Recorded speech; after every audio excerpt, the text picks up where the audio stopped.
I've always been a bit too curious for my own good. It's what led me to the dark web in the first place. I didn't have any sinister intentions, just a fascination with the hidden parts of the internet. I'd heard all the stories, hitmen for hire, illegal markets, twisted videos, but I never really believed any of it was true. I thought it was all just urban legends, blown out of proportion. So one night, after a few beers, I decided to see for myself. I fired up my laptop, activated a VPN, and downloaded the Tor browser.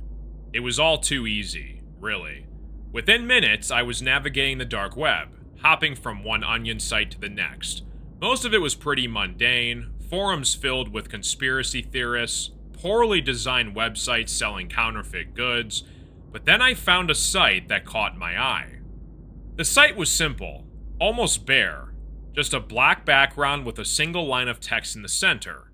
Download the forgotten file? Below it, there was a link labeled yes, and another labeled no. Now, I know what you're thinking. Any sane person would click no and move on.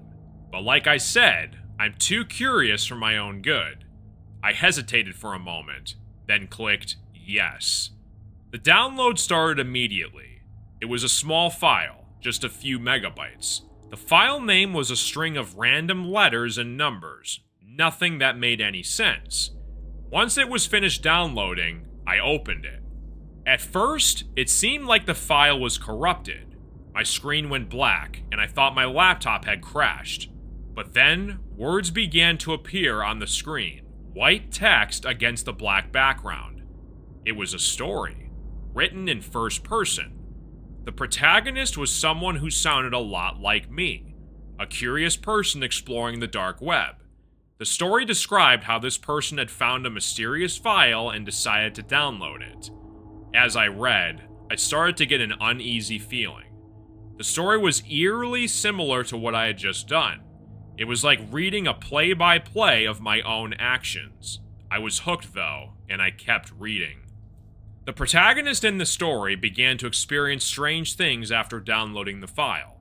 They started hearing whispers in their apartment, seeing shadows moving in the corners of their vision, and getting the distinct feeling that they were being watched. It was subtle at first, but then it escalated. The shadows became more distinct, taking on the shape of a person. The whispers grew louder, more insistent. The protagonist tried to delete the file, but it was no use. Every time they turned on their computer, the file was there, and the strange occurrences got worse. By this point, I was sweating. The story was getting to me in a way I hadn't expected. I glanced around my apartment, half expecting to see shadows lurking in the corners. I tried to shake it off, and I kept reading. In the story, the protagonist's life unraveled. They stopped going to work, stopped answering their phone. They became consumed by paranoia, convinced that whatever was in the file had somehow crossed over into the real world. The final entry in the story was just a short few words. It's here. I can see it. As soon as I read that last line, my screen went black again. I stared at it, my heart pounding in my chest. I was able to shut my laptop when the screen flickered back on, but this time it wasn't a story. It was a live video feed, and it was showing my apartment. I froze, my blood turning to ice. The feed was coming from my own webcam, but I hadn't turned it on. I reached for the laptop, trying to close the browser, but the feed remained on my screen. The camera panned around my apartment, following my every move as I stood up and backed away from the laptop. Then, something moved in the feed, something behind me. I whipped around, but there was nothing there. My apartment was empty. I turned back to the screen and my heart stopped. Standing in the center of the video feed was a dark figure, its face hidden in the shadow. It was standing right where I had been just a few moments ago. I slammed the laptop shut and yanked the power cord from the wall. I don't know why I thought that would help, but I was panicking. I backed away from the laptop, my eyes darting around the room. The figure in the video, it was still there, in my mind's eye. I could feel it watching me. Even though the laptop was off, I could feel its presence, a cold, malevolent force that seemed to fill the room. And then I heard it, a whisper, so faint I almost thought I imagined it. It's here. I can see it. I bolted out of my apartment, not bothering to grab my keys or my phone. I just had to get out, had to get away. I've been staying with a friend ever since that night. I haven't been back to my apartment. I'm too scared to go back. But the thing is, it doesn't matter where I go. I can still feel it. I can still hear the whispers, see the shadows out of the corner of my eye. I tried to forget about the file, to convince myself it was just a story. But deep down, I know the truth. The file wasn't just a story. It was a warning. And now it's too late for me. It's here, and it's not going away.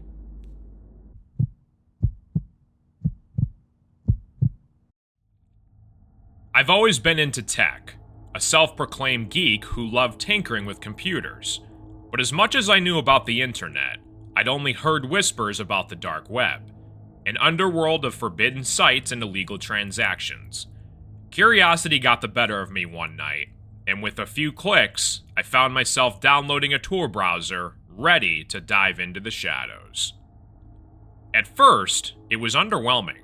Most of it what I saw was outdated forums, sketchy-looking marketplaces, and links that led to absolutely nothing.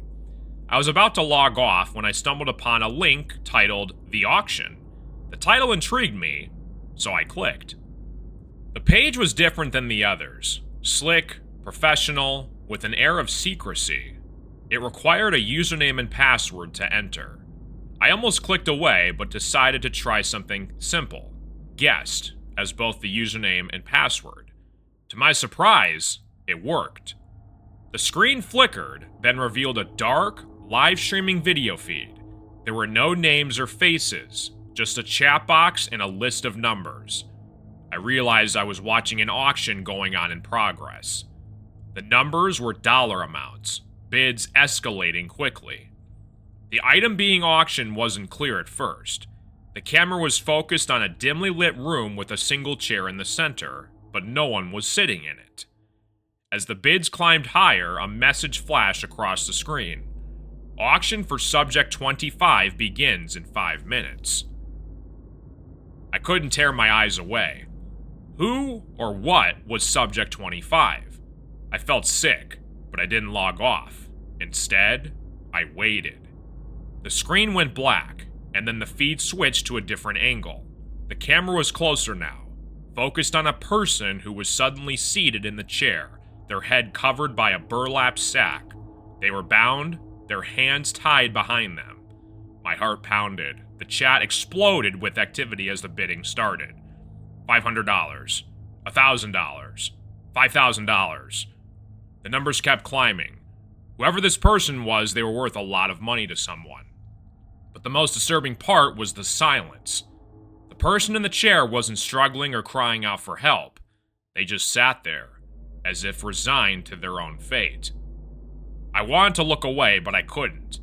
I told myself I was staying to gather evidence, something I could give to the police. But deep down, I knew it was morbid curiosity that kept me glued to the screen.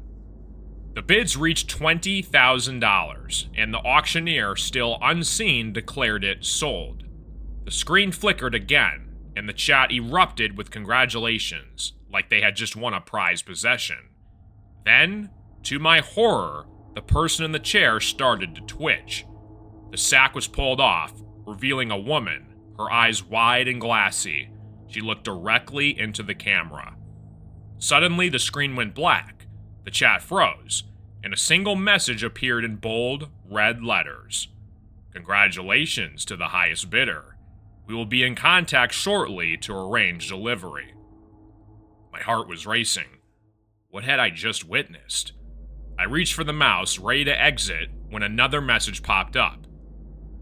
Thank you for participating. We appreciate your business. As I scrambled to close the browser, my phone buzzed on the desk. It was a text from an unknown number.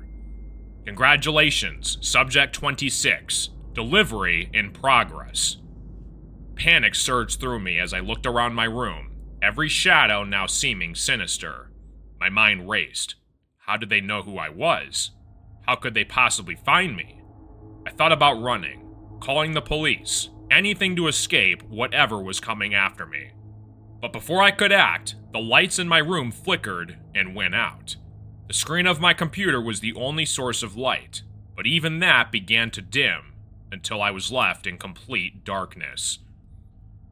A cold breeze swept through the room, and I heard the faint crack of a door opening behind me.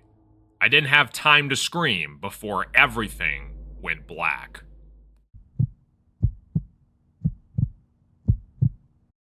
I had always been fascinated by the dark web.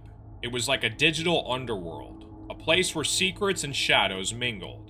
So when I heard about the Bitcoin auction on one of the most notorious dark web marketplaces, I couldn't resist. The auction wasn't for something ordinary. No drugs, weapons, or counterfeit money. It was for something called the contract. There were rumors about it on forums. Those who won it never returned to tell the tale, but those who knew them claimed they were last seen in unimaginable wealth or driven to madness. I had a decent stash of Bitcoin, something I'd built up over the years by trading and dabbling in small-time cyber exploits. The auction was anonymous, but intense. The bid skyrocketed within minutes. I watched the numbers climb on my screen, my heart racing. There was an aura of urgency, as if everyone knew something terrible would happen, but we couldn't resist the temptation. I threw in my final bid, all the Bitcoin I had. For a moment, everything went silent, and then the screen flashed. Congratulations! You've won the contract. The screen changed to a simple black background with one line of text. Congratulations. Please transfer 0.666 BTC to this address to receive the contract. I hesitated, a cold shiver creeping up on my spine. This was the moment I should have walked away, but curiosity, greed, and the thrill of the unknown pushed me forward. I copied the address, opened my Bitcoin wallet, and transferred the exact amount. Moments later, my screen flickered. Then the message changed. A file began to download, simply named contract.pdf. I opened it, expecting some cryptic text or a set of instructions, but it was just a single line in bold font. The one who reads this now belongs to us. I felt a knot form in my stomach. What the hell did that mean? I clicked around looking for more, but the file was empty, and then my computer screen went black. Panicking, I tried to restart it, but it was dead. I grabbed my phone only to see that had gone dead as well. Unresponsive. The power in my apartment flickered and then failed completely, plunging me into darkness. My heart pounded as I fumbled around for a flashlight. My mind raced. What had I just gotten myself into? I had heard of elaborate scams and pranks, but this one felt different, sinister. The air around me grew colder, and I could sense someone, watching me. A faint noise caught my attention, like the scratching of nails against a chalkboard, coming from the hallway. I shined the flashlight toward the sound, but the beam seemed to struggle, barely piercing into the darkness. The scratching grew louder, closer. My breath caught as a shadow moved at the edge of the light, just beyond where I could see. Then a voice, raspy, inhumane, whispered from the void. You belong to us now. The light flickered, and I felt a cold breath on my neck. I spun around, the flashlight beam slicing through the darkness, but there was nothing. The scratching was now all around me, relentless, closing in. I ran to the door, yanking it open, but instead of my hallway, I found myself staring into a void. A pitch-black, endless void that swallowed the light from my flashlight. The door slammed shut on its own, locking me in. Panic surged through me as I banged on the door, screaming, but the only response was that same voice, now inside my head, repeating those damning words. You belong to us now. Suddenly, the darkness surged forward, engulfing me, pulling me into its icy embrace. My body went numb, my vision fading as I was consumed by the blackness. I was no longer in my apartment, no longer in control. My thoughts weren't my own anymore. In the last moments of consciousness, I realized what the contract really was. An eternal pact with something ancient and malevolent, something that thrived in the hidden corners of the digital and the dark. I had sold my soul, not for wealth, not for power, but for curiosity. And now I was theirs forever.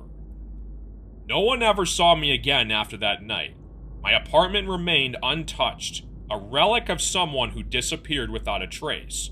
But if you ever find yourself deep in the dark web and you see a file named contract.pdf, remember my story.